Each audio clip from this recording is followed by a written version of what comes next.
अशहदु अन्ना मुहम्मदुर रसूलुल्लाह।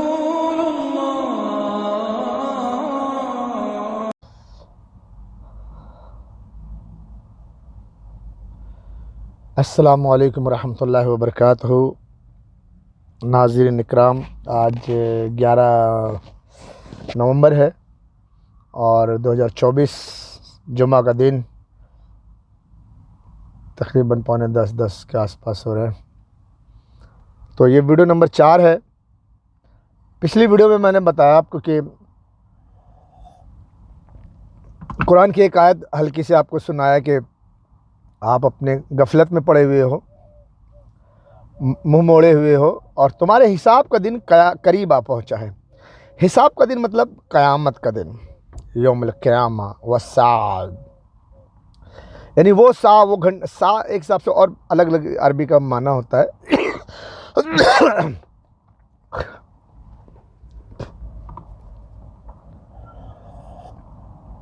क़यामत का दिन करीब आ पहुंचा है और तुम गफलत में पड़े हो, मुंह मोड़े हुए हो।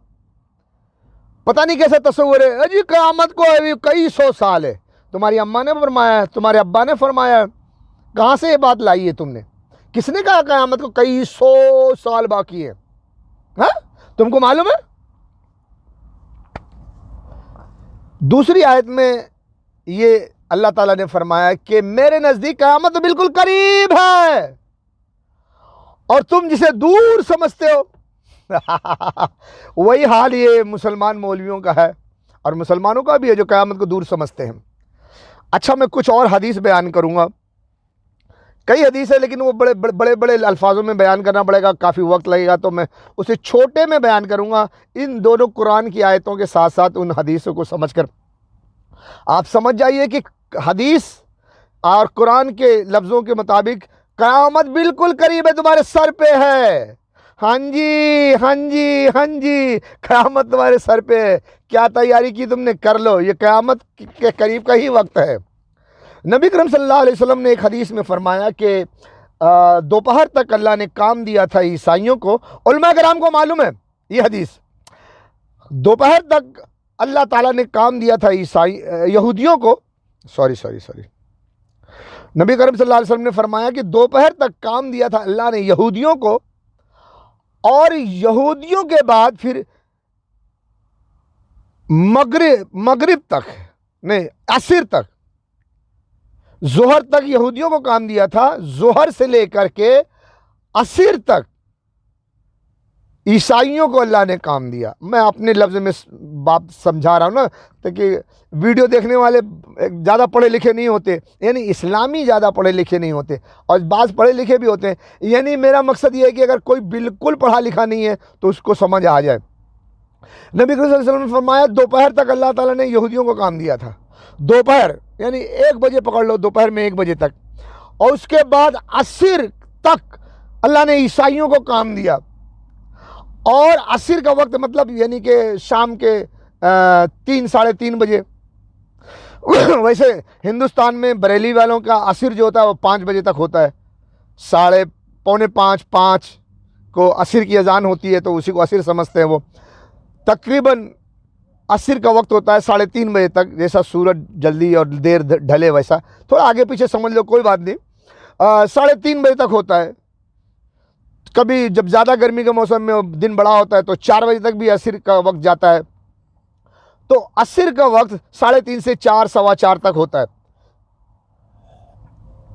तो 4, सवा 4 तक पकड़ लो, 4:30 तक पकड़ लो, या 4 तक पकड़ लो, या 3:30 तक पकड़ लो, या 3 तक पकड़ लो।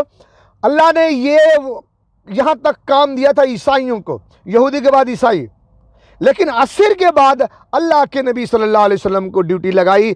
अल्लाह के नबी सल्लल्लाहु अलैहि वसल्लम, आखिरी नबी मोहम्मद रसूलुल्लाह सल्लल्लाहु अलैहि वसल्लम को ये काम दिया। तो असर के बाद से नबी अकरम सल्लल्लाहु अलैहि वसल्लम की उम्मत काम कर रही है और क़यामत तक। तो असर ये निशानी दी अल्लाह के नबी सल्लल्लाहु अलैहि वसल्लम ने कि क़यामत कितना करीब है। नबी अकरम सल्लल्लाहु अलैहि वसल्लम असर के वक्त से ड्यूटी उनको मिली है, तो असर और मगरिब के दरमियान थोड़ा सा वक्त होता है। अब इस थोड़े से वक्त में भी नबी अकरम सल्लल्लाहु अलैहि वसल्लम को गए हुए 1400 साल हो गए, 1450 साल है, 1400 साल, 1450 साल हो गए तकरीबन, 1450 साल हो गए। तो बचाओ अब मगरिब के टाइम में कितना वक्त बचा हुआ है, कितना बचा हुआ है। इसी तरह एक हदीस और में अल्लाह तबारक ताला ने कुरान में कुछ फरमाया है, उसको हदीस की रूह से डॉक्टर इसरार साहब बयान करते हैं कि एक सूरज ढलता है, वो 14 दिन में 15 दिन में वो कामिल हो जाता है, फिर उसके बाद ढलना शुरू होता है, वगैरह वगैरह वगैरह। इससे उन्होंने बताया कि क़यामत करीब है। और दूसरी एक और हदीस है कि हनफी मौलवी बयान करता है, और वो तो दिन तारीख रख कर बोलता है कि अल्लाह तबारक ताला ने किसी उम्मत को 100 साल देता है, 100 साल।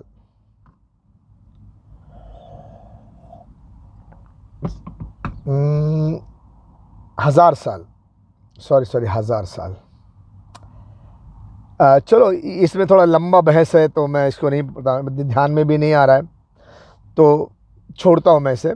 बहरहाल उस मौलवी ने दिन तारीख रखा था कि 2026 तक मुसलमानों का खात्मा हो सकता है, मुसलमानों का खात्मा हो सकता है 2026 तक। तो ये भी एक्यूरेट यहाँ बढ़ते, मैं ये वीडियो डाल दूँगा, आपको समझ में आ जाएगा। अभी मेरा जहन काम नहीं कर रहा है, तबीयत ख़राब थी ना, थोड़ा सा अभी दिमाग इधर उधर भटकता है, तो ये वीडियो भी हल्की सी डाल दूँगा, देख लेना कि 2026 तक खात्मा है मुसलमानों का। तो मेरे दोस्तों, क़यामत का वक्त बिल्कुल करीब है, और सूरह बनी इसराइल में अल्लाह ताला ने फरमाया है, और हदीस का इसका ज़िक्र है, हदीस में इसका अलग तरीके से ज़िक्र है। तो सूरह बनी इसराइल को लेंगे और हदीस को लेंगे। उलमा इकराम बयान करते हैं कि तीसरी बार जब यहूदियों से मस्जिद अक्सा आज़ाद कराई जाएगी तो फिर यहूदियों के हत्थे कभी कभी मस्जिद अक्सा नहीं आएगी, दोबारा वो कभी मस्जिद अक्सा पे कब्ज़ा नहीं कर पाएंगे। तीसरी मर्तबा मुसलमान उस पर काबिज़ होंगे। तो 2 बार तो मुसलमान काबिज़ हो चुके हैं, एक बार उमर फ़ारूक रज़ियल्लाहु ताला के ज़माने में और एक बार सलाहुद्दीन अय्यूबी के ज़माने में। अब सलाहुद्दीन अय्यूबी के ज़माने के बाद कितने 100 साल के बाद उन्होंने फिर कब्ज़ा कर लिया, अभी शायद 100 साल पूरे नहीं हुए। अभी ये 1904 में जंग शुरू हुई थी, 1914 तक जंग हुई थी, तकरीबन 10 साल के आसपास। तो वो 1914 तक मस्जिद अक्सा फिर से यहूदियों के पास चले गया। तो अब वो फिर से मस्जिद अक्सा और इज़राइल की जंग चालू है। गज़ा को किस तरह तबाह कर दिया, अभी हिज़्बुल्लाह, फिर ईरान, ये सब चल रहा है। अब सोचो कि अब अगर मस्जिद अक्सा मुसलमानों के हाथ में आएगी तो फिर ये तीसरी बार है, और मतलब आएगी जो भी है, मस्जिद अक्सा जब मुसलमान कब्ज़ा कर लेंगे तो फिर अब दोबारा, अब इसके बाद फिर दोबारा कभी यहूदी इस पर कब्ज़ा नहीं करेंगे। क्यों? क्योंकि इसके बाद उनका खात्मा हो जाएगा। कुरान में भी, सूरह बनी इसराइल में भी है कि तीसरी बार, पहली बार किया तो उन्होंने, अल्लाह ने सज़ा दी, दूसरी बार किया तो अल्लाह ने सज़ा दी। 2 बार 2 बादशाहों ने यहूदियों को बड़ा कत्लेआम किया था यरूशलेम में। तो तीसरी बार अगर तुम ऐसा करोगे तो तीसरी बार अल्लाह ने वादा किया फिर हम भी वैसा ही करेंगे। तो अल्लाह का ये वादा है कि तुम अगर फिर से जुल्म करोगे तो फिर से भी अल्लाह ताला तुमको फिर से वही करेगा, मरवाएगा दनादन दनादन। तो अब मुसलमानों पे जुल्म कर रहा है वो, गज़ा गया, अब हिज़्बुल्लाह पे, फिर ईरान, जो भी जहाँ तक पहुँच सके। आज की तारीख में जो भी हालात है आज के लोगों को मालूम है। तो फिर से जुल्म चालू है। तो अब अल्लाह ताला का वादा है कि फिर मैं वैसा ही करूँगा। अब कौन सा बादशाह यहूदियों के ख़िलाफ़ खड़ा होता है, अभी तो फ़िलहाल ईरान है। तो अल्लाह का जब वादा है तो होगा। तो इससे भी लगता है कि क़यामत बिल्कुल करीब है, ये वही क़यामत के करीब है, क्योंकि यहूदियों का खात्मा हज़रत ईसा अलैहिस्सलाम की सांसों से होगा। नज़रों से होगा, उनकी नज़र जहाँ तक जाएगी, उनकी सांसों की खुशबू जहाँ तक जाएगी, पूरे यहूदी ढेर हो जाएंगे। हज़रत ईसा अलैहिस्सलाम, और वो ईसा अलैहिस्सलाम क़यामत के करीब आएंगे। तो क्या मतलब, आज से लेकर के क़यामत तक ये जंग चलती रहेगी, कई सौ साल तक ये जंग चलती रहेगी? मौलवी साहब नहीं चलेगी, क्योंकि आपको सारी इल्म नहीं है। अगर इल्म है भी तो आप सबको मद्देनज़र नहीं रख रहे हो, जहालत की बात कर रहे हो। कई सौ साल कहना मुनासिब नहीं है। क्या ये आज जो जंग चल रही है क्या क़यामत तक चलेगी? नहीं चलेगी। मतलब ये अनकरीब जब ईसा अलैहिस्सलाम आ जाएंगे ख़त्म हो जाएगी। और एक हदीस में और भी है कि मुसलमान यहूदी पर जीतेंगे, यहाँ तक कि मुसलमान दौड़ा दौड़ा के यहूदी और नसरानियों को मारेंगे और वो भागेंगे। किसी दरख्त या किसी पत्थर के पीछे अगर कोई यहूदी या कोई ईसाई छुपेगा तो वो पत्थर, वो दरख्त बाआवाज़, बुलंद आवाज़ में पुकार कर कहेगा, ए मुसलमानों यहाँ आओ, यहाँ यहूदी छुपा हुआ है, इसको कत्ल कर दो, तालो उक्तुलहुम, और उसे मार डालो। ऐसे लफ्ज़ है। अगर यहूदी होगा तो यहूदी को बोलेगा यहाँ यहूदी है, आओ इसे मार डालो। अगर ईसाई होगा तो बोलेंगे ये ईसाई है, आओ इसे मार डालो। और ये दरख्त की आवाज़, ये पत्थर की आवाज़, वहाँ रहने वाले लोग, वहाँ जो मौजूद होंगे सब सुनेंगे। ये एक समझ लो एक मौजज़ा है, एक करिश्मा हो जाएगा। तो नबी सल्लल्लाहु अलैहि वसल्लम ने ये हदीस भी फरमाई है। हदीस में ये लफ्ज़ मौजूद है, तालो उक्तुलहुम। तो ये सब हदीसें साबित करती हैं कि अनकरीब यहूदियों का खात्मा होने वाला है। और ये जो जंग शुरू की है उसने, ये क़यामत तक तो चलेगी नहीं। अगर क़यामत कई सौ साल तक अभी बाकी है क़यामत का, तो फिर ये इतनी लंबी जंग तो नहीं चलेगी। फिर किसी किताब में नहीं लिखा हुआ है कि एक जंग बहुत लंबी हो जाएगी और क़यामत तक चलेगी, कई सौ साल चलेगी। ऐसा तो किसी हदीस में भी नहीं, किसी कुरान में भी नहीं है। और इससे पहले भी इतनी लंबी जंग ना तो किसी हदीस में जिक्र है लंबी जंग का, ना तो कुरान में है। 10, 20 साल, 25 साल खत्म।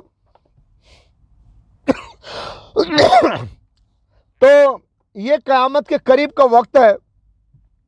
लेकिन ये मौलवी साहब कहते हैं जी ये क़यामत को भी कई सौ साल है। तो मेरे भाई, मैं आपको ये हल्का पुल्का सा दलील पेश किया हूँ कि क़यामत बिल्कुल करीब है। और जो नबी अकरम सल्लल्लाहु अलैहि वसल्लम, एक क़यामत की निशानी और भी है, जो नबी सल्लल्लाहु अलैहि वसल्लम ने बयान किया था कि एक क़यामत के करीब फितना आएगा, ऐसे आएगा जैसे एक तस्बीह का धागा तोड़ दो तो एक के बाद एक मोती गिर जाएगी।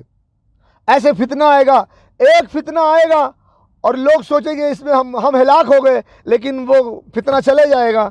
लेकिन फिर दूसरा फितना आएगा तो फिर ये लोग सोचेंगे कि हम इसमें हिलाक हो जाएंगे, लेकिन वो जो पहला फितना गया उसको भूल जाएंगे। जो आने वाला फितना है वो उससे भी बड़ा होगा।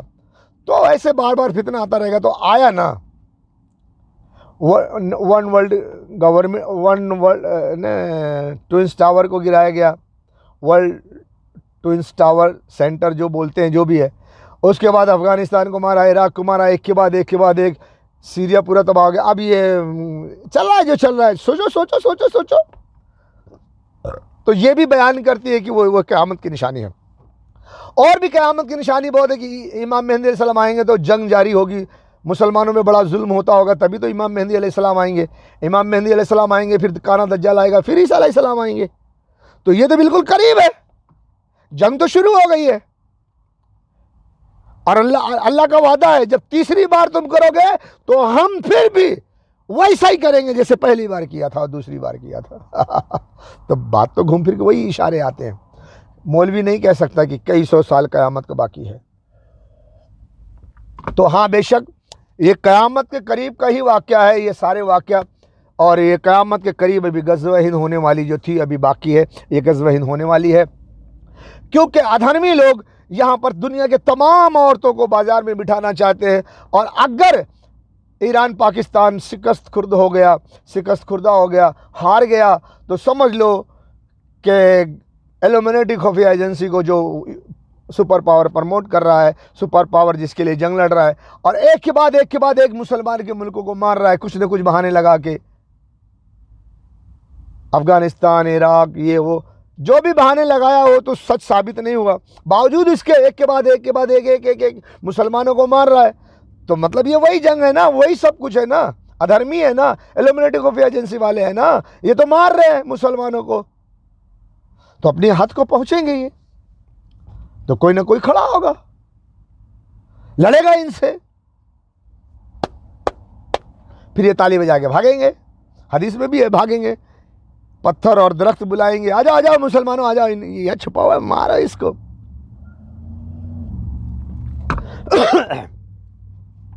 तो ये मौलाना साहब की मैंने आपको तकरीर भी ये सुना देना है, ये आप सुन लीजिए। और गज़वे हिंद के बारे में ये आप ये अच्छी तरह से जान लें। गज़वे हिंद का जो बड़ा से बड़ा मकसद है वो दो मकसद है, एक तो अधर्मियों का नाश करने के लिए, दूसरा सबसे बड़ा दूसरा जो है औरतों की इज्जत आबरू की हिफाजत के लिए। अब हिंदू धर्म में भी दो बातें हैं। अब मैं इस्लाम के हिसाब से बता रहा हूँ कि दो बात है। एक तो ये औरतों को जो बाज़ार में बिठाना चाहते हैं, दुनिया भर की औरतों के बाज़ार में बिठा के उनके साथ शराब और अय्याशी की ज़िंदगी जीना चाहते हैं, और फिर पूरी दुनिया पे वन वर्ल्ड गवर्नमेंट का मतलब ही यही है कि दुनिया में एक हुकूमत, जब एक हुकूमत बन जाएगी और वो अधर्मी रहेगी, और वो कहते हैं ना, मैं आपको पहले बता चुका हूँ, अभी भी बता दूंगा, तो बार बार उसी चीज़ को रिपीट करना, आप उसे देख लो, मैं इमेज डाल दूंगा, आप सर्च करके यूट्यूब पर वीडियो है उसको पूरी सुन लो, फिर समझ में आ जाएगा। ये ज्ञान की बातें हैं, ये मनोरंजन की बातें नहीं है भाई मेरे, ये ज्ञान की बातें हैं।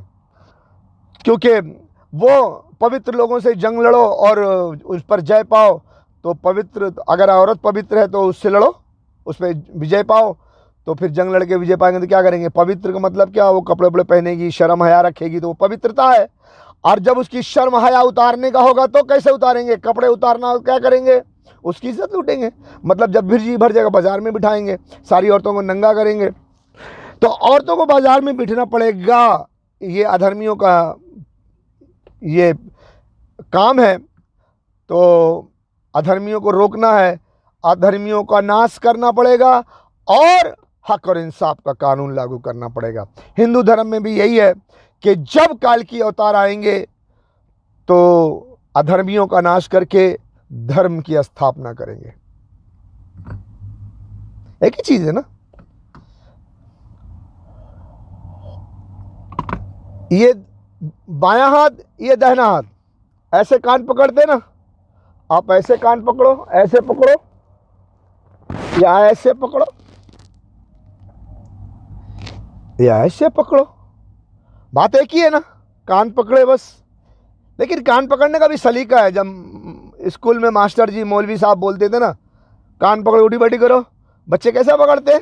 मैंने भी कान पकड़ उठी बैठी किया है मदरसे में, ऐसे 1 2 3 4 5। तो मेरे भाई हिंदू मुसलमान सभी जो गज़वे हिंद से जो चिढ़ते हो ना चिढ़ा करो। तुम्हारे गज़वे हिंद में तो तुम्हारे भगवत गीता का ज्ञान है। ये गज़वे हिंद जो है ना, तुम्हारा भगवत गीता में लिखा हुआ है, समझ लो ऐसे। और मैं साबित भी कर सकता हूँ, मैंने वीडियो बनाया लेकिन यूट्यूब पर नहीं डाल सकता, क्योंकि महाभारत का सीन यूट्यूब पर डालना, फेसबुक पर डालना एक्सेप्ट नहीं होता है। वो वीडियो जाती ही नहीं, आप तक पहुंचेगी नहीं। फेस टू फेस जब कभी आपसे खिताब करूंगा, कभी महफिल में जाऊंगा, तो आपको वीडियो ज़रूर दिखाऊंगा। आप सर्च कर ले लो, मैं आपको बताता हूँ। अब मैंने यहाँ पर दो बातें बताई कि मुसलमानों के नज़दीक यही है कि गज़वे हिंद होगी, गज़वे हिंद के ज़रिए से औरतों की इज्जत आबरू की हिफाजत होगी और हक और इंसाफ का कानून लागू होगा। अब हिंदू गज़वे हिंद से क्यों चिढ़ते हो? और कट्टरवादी जो अधर्मी हैं, भगवाधारी बहुत सारे हैं जो अधर्मी, जिनको पता है कि हम अधर्म के लिए काम कर रहे हैं, वो तो उनको तो आग लग जाती है। और बहुत सारे भगवाधारी ऐसे जो नहीं जानते कि वो किसके लिए काम कर रहे हैं और वो अधर्मी है। वो तो धर्म का चोला पहने, उनको तो लगता है कि हमको धर्म का चोला पहनाया गया है। नहीं, जो अधर्मी है वो धर्म का चोला पहनकर वन वर्ल्ड गवर्नमेंट के लिए काम कर रहे हैं, इल्यूमिनेटी खुफिया एजेंसी के लिए काम कर रहे हैं। और वो जो इल्यूमिनेटी खुफिया एजेंसी को प्रमोट कर रहा है, सुपर पावर के लिए काम कर रहे हैं, अंग्रेज़ों की गुलामी कर रहे हैं। तो हिंदू भी, वो कट्टर जो हैं, वो जो अपने आप को हिंदू कह रहे हैं, वो अधर्मी भी फौरन चिढ़ जाते हैं, उनको तो अंगार लग जाती है गज़वे हिंद का नाम सुनकर। लेकिन एक अच्छा हिंदू, मैं उसके लिए बता रहा हूँ कि इस्लाम कहता है अभी गज़वे हिंद जो होगी वो इसलिए होगी कि औरतों को उनकी इज्जत आबरू की हिफाजत होगी और हक और इंसाफ का कानून लागू होगा। दो चीज़, एक बड़ी मोटी बात बोल रहा हूँ, ऐसे भगवत गीता में जो लिखा हुआ है, जो कृष्ण जी ने अपना ज्ञान के मतलब बताया है कि जब वो आएंगे तो पापियों का नाश करेंगे, अधर्मियों का नाश करके धर्म की स्थापना करेंगे। जब तक पापियों का नाश नहीं होगा, असुरों का नाश नहीं होगा, तब तक धर्म की स्थापना कैसे होगी? तो वो भी धर्म का मतलब हक और इंसाफ, एक सच्चा कानून, धर्म को स्थापना होगी। तो वो अधर्मियों का नाश करके धर्म की स्थापना करेंगे। इस्लाम औरतों की इज्जत आबरू की हिफाजत करके हक और इंसाफ का कानून लागू करेंगे। तो वही हो गया ना, इस्लाम के मुताबिक भी मजहब का, इस्लाम का कानून लागू होगा और हिंदुओं के मुताबिक भी धर्म की स्थापना होगी। तो यही वो जगह है, दोनों एक ही बात बोल रहे हैं। लेकिन अधर्मी, तो यहां पर आप पता लगाइए कि अधर्मी कौन है। गरीबों के घरों पे बुलडोजर चलाने वाला धार्मिक है या इल्यूमिनेटी खुफिया एजेंसी के रास्ते पे चल रहा है, सुपर पावर को प्रमोट कर रहा है। एक कलोटी कलोटी कलोटी, इस बात को समझो समझो समझो समझो, खुलकर नहीं बताऊंगा, समझो। तुम्हें भी दिमाग है, कुछ खाते हो, अनाज खाते हो। क्योंकि ईरान पर डायरेक्ट अमेरिका इजराइल हमला नहीं कर सकते। अगर वो करते हैं डायरेक्ट ईरान पर हमला, तो ईरान पहली फुर्सत में इजराइल का नामो निशान मिटा देगा। इतनी मिसाइल्स उसके पास, इतने हथियार हैं। और वो इजराइल भी जानता है, अमेरिका भी जानता है, ब्रिटेन फ्रांस सभी जानते हैं, ऑस्ट्रेलिया भी जानता है। इसीलिए डायरेक्ट ईरान पर हमला कोई नहीं करेगा। क्यों? इजराइल खत्म हो जाएगा, इजराइल को सेफ करना है। इसलिए ईरान को हिंदुस्तान से मारा जाए, हिंदुस्तान को इस्तेमाल करके ईरान को मारा जाए, ताकि ईरान अगर कोई जवाबी कार्रवाई करे तो वो हिंदुस्तान में करे, इजराइल सेफ रहे। इसीलिए ईरान को मारने के लिए हिंदुस्तान को चुना गया है। इन लाशों को, गोश्त के टुकड़ों को देखकर तुम्हें गैरत क्यों नहीं आती? तुम कैसे सोते हो? तुम कैसे पीते हो? तुम कैसे खाते हो? तुम कैसे जिंदगी गुजारते हो? ए बेगैरतो, ए जर्देलो, ए हुक्मरानो, तुम कब जागोगे? कब जागोगे? ए बेगैरत हुक्मरानो, इन लाशों को, गोश्त के टुकड़ों को देखकर तुम्हें गैरत क्यों नहीं आती? तुम कैसे सोते हो? तुम कैसे पीते हो? तुम कैसे खाते हो? तुम कैसे जिंदगी गुजारते हो? ए बेगैरतो, ए जर्देलो, ए हुक्मरानो, तुम कब जागोगे? कब जागोगे? वो बेचारे फरियाद कर रहे हैं, बुला रहे हैं तुम्हें। कोई हाफिज कुरान आर्मी चीफ साहब रसूलुल्लाह की उम्मत कट रही है, लोग उनके आज़ा के टुकड़े चादर में समेट रहे हैं। तुम अपने एटम बम और मिसाइलों के साथ तमाशा देख रहे हो। हमसे बर्दाश्त नहीं हो सकता, हम ये नहीं देख सकते, हम ये बर्दाश्त नहीं कर सकते। जुर्रत करो,